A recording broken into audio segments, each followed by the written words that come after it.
French revolution history 9th CBSE। देखिए ये जो सेकंड पार्ट जो है ना, French society during the late 18th century की अगर हम बात करेंगे ना, तो फ्रेंच सोसाइटी की पोजीशन कैसी है उसकी हम यहाँ पर बात करेंगे। देखिए 1774 में क्या हुआ, लुइस 16 जो है ना वो किंग बना। वो एक फैमिली से बिलोंग करता था, उस फैमिली का नाम था बुरबोन। देन उसकी उम्र जब 20 ईयर्स थी तो उसने मैरिड जो है वो की किसके साथ, ऑस्ट्रियन प्रिंसेस जो थी ना उसका नाम था मेरी एंटोनियट।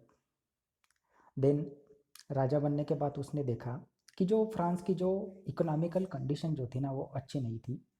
जब उसने इंक्वायरी की तो ट्रेजरी जो थी वो पूरी की पूरी उसको कैसे दिखी, एम्प्टी दिखी।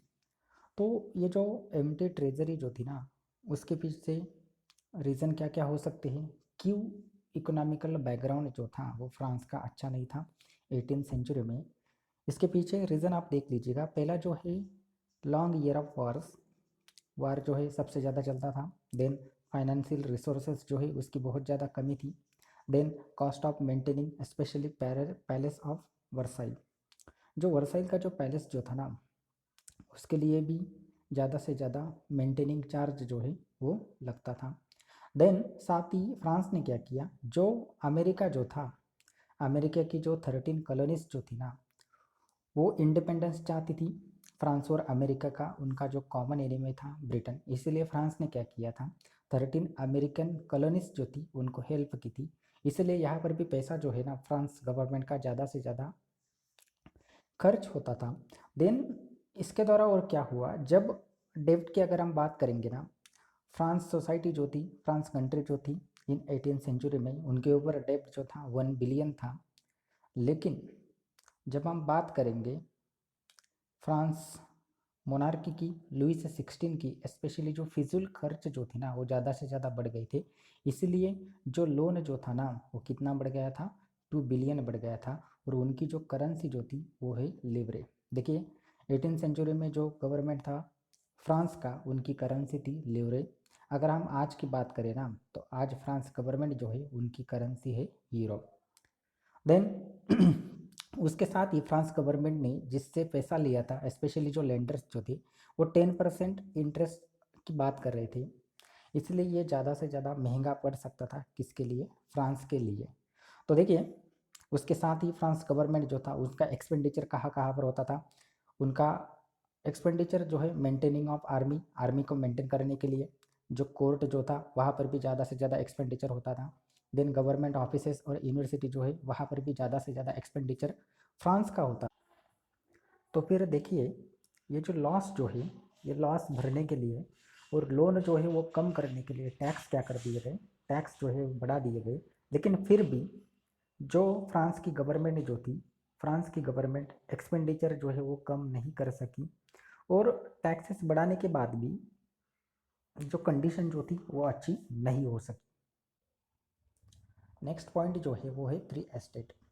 फ्रांस समुदाय जो था ना 3 एस्टेट, 3 पार्ट्स में डिवाइडेड था। पहला था क्लर्जी, दूसरा था नोबिलिटी और तीसरा था, तीसरे की अगर हम बात करेंगे यहाँ पर हमें दिखाई देते हैं बिग बिजनेसमैन थे, मर्चेंट्स थे, कोर्ट ऑफिसर्स थे, लॉयर्स थे, पिजेंट्स थे, आर्टिजन्स थे, small peasants, landless labour, servants जो थे ना वो कहाँ पर आते हैं, 3rd एस्टेट में आते हैं। ये जो पूरी की पूरी जो वर्ग समुदाय की हमने बात की ना, इसका डिवाइडेशन किया था, एक सिस्टम थी, उस सिस्टम का नाम क्या था, फ्यूडल सिस्टम।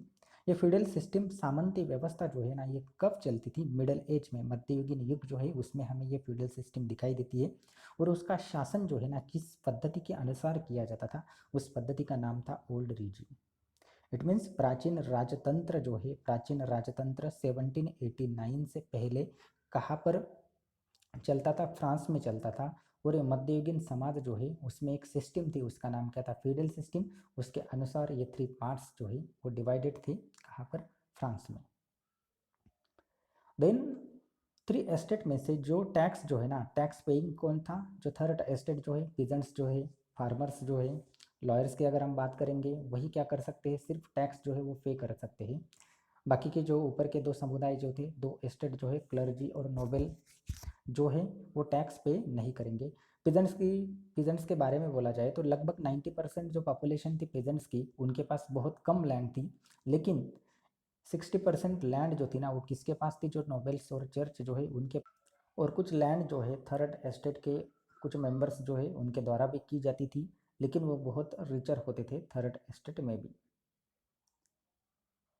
देन पहली दो एस्टेट जो थी ना, क्लर्जी एंड नोबिलिटी जो थी, उनको टैक्सेस में एग्जम्पशन दिया गया था, इनसे कोई टैक्स जो है वो वसूल नहीं किया जाएगा। टैक्स सिर्फ जो है ना थर्ड एस्टेट जो है उनसे वसूल किया जाएगा, और साथ ही क्लर्जी और नोबिलिटी जो पर्सन जो है उनको बहुत सारे प्रिविलेजेस जो है सामंती व्यवस्था द्वारा दिए गए थे। देन जो कुछ फेडरल ड्यूज जो होते हैं ना, सामंती व्यवस्था में जो कुछ टैक्सेस जो थे वो वसूल किए जाते थे, किनसे, पीजेंट्स थे, उनके साथ ही जो पीजेंट्स जो है उनको सर्विसेज जो थी वो कंपलसरी थी, अब्लिज किया गया था। उसके साथ ही जो क्लर्जी और नोबिलिटी के पर्सन के जो हाउस जो है वहाँ पर पीजेंट्स जो है उनको काम करना पड़ता था, साथ ही उनको आर्मी जो है वहाँ पर भी सर्विस देनी पड़ती थी, और रोड का कंस्ट्रक्शन हो या कुछ भी काम जो हो ना निचला स्तर का, वो पूरा का पूरा किसके द्वारा किया जाता था, जो थर्ड एस्टेट के लोग जो थे, स्पेशली पीजेंट समुदाय जो थे, उनके द्वारा किया जाता था। देन टैक्स की बात कर लेते हैं। टैक्स जो है, चर्च जो है ना, चर्च जो है एक टैक्स वसूल करता था, धार्मिक कर आप जिसको बोल सकते हैं, धार्मिक टैक्स आप जिसको बोल सकते हैं, उसका नाम था टाइथ। ये जो टाइथ नाम के जो टैक्स जो था चर्च द्वारा वसूल किया जाता था, जैसे औरंगजेब द्वारा जिजिया नाम का जो टैक्स जो है ना वो वसूल किया जाता था, धर्म के आधार के ऊपर टैक्स लगवाया जाता था और वो वसूल किया जाता था चर्च द्वारा, कहाँ पर, फ्रांस में। और ये टाइथ नाम का जो टैक्स जो है वो किससे वसूल किया जाता था, जो पीजेंट समुदाय जो है उनसे वसूल किया जाता था। देन थर्ड एस्टेट के जो लोग जो है ना उनको और टैक्स जो है वो भी दिए जाते थे, स्पेशली यहाँ पर बात की गई है direct tax and indirect tax. Direct tax जो है उसका नाम है टाइल, डायरेक्ट टैक्स जो है उनका नाम क्या है, टाइल। और ये बात जो हमने की थी ना टाइथ की, टाइल और टाइथ, टाइल जो है वो क्या है आपका डायरेक्ट टैक्स है, और टाइथ जो है ना ये क्या है आपका एक चर्च जो है धार्मिक टैक्स जो है वो लगवाया गया है, इनमें ये डिफरेंस आप देख लेना। देन इनडायरेक्ट टैक्स की अगर हम बात करेंगे, कंजम्पशन के ऊपर था इनडायरेक्ट टैक्स, सॉल्ट है, टोबैको है। देन फाइनेंसिंग एक्टिविटीज़ जो कुछ थी उसके ऊपर भी टैक्स जो है वो लगवाया गया जाता था, और ये टैक्स जो है वो किससे किससे वसूला जाता था, जो थर्ड एस्टेट जो है ना सिर्फ उनसे ही वो वसूल किया जाता था। आज के तौर पर अगर हम बात करेंगे इंडिया की, जीएसटी जो है ना वो क्या है हमारा इनडायरेक्ट और डायरेक्ट टैक्स का इंक्लूड इसके द्वारा किया गया है। देखिए यहाँ पर जो आपको इमेज दिखाई दी है ना, ये इमेज डिस्क्रिमिनेशन करती है किसके द्वारा, जो एस्टेट जो थी उनमें। जो पहली जो इमेज आपको दिखाई गई है, जो नोबेलमैन जो है ना उसको एज अ स्पाइडर बोला गया है, और जो पीजेंट्स जो है ना उसको एज अ फ्लाई बोला गया है। तो देखिए स्पाइडर की जो भूमिका जो है इंपॉर्टेंट है, और पीजेंट्स जो है फ्लाई जो है उसकी भूमिका कैसी है, कम इंपॉर्टेंट है। देन सेकंड वाला जो पॉइंट यहाँ पर दिया गया है, जो पुअर फेलो जो है अपने बॉस के लिए सब कुछ ग्रेन्स फ्रूट्स मनी सलाद लाता है, और बॉस जो है वो एक्सेप्ट कर लेता है, लेकिन बाद में वो जो रिएक्शन बॉस के द्वारा होनी चाहिए ना, ये रिएक्शन हमें यहाँ पर नहीं दिखती। Then the struggle to survive की बात कर लेते हैं। देखिए पॉपुलेशन जो थी फ्रेंच की वो कितनी थी, 23 मिलियन, कब, 1715 में। 23 मिलियन पॉपुलेशन थी फ्रांस की 1715 में, वो बढ़कर कितनी हो गई, 28 मिलियन हो गई, कब, 1789 में। तो देखिए बढ़ती पॉपुलेशन है तो फूड ग्रेन्स भी क्या चाहिए, ज़्यादा से ज़्यादा खाना जो है वो एक्सेस होना चाहिए ना बढ़ती पॉपुलेशन के लिए।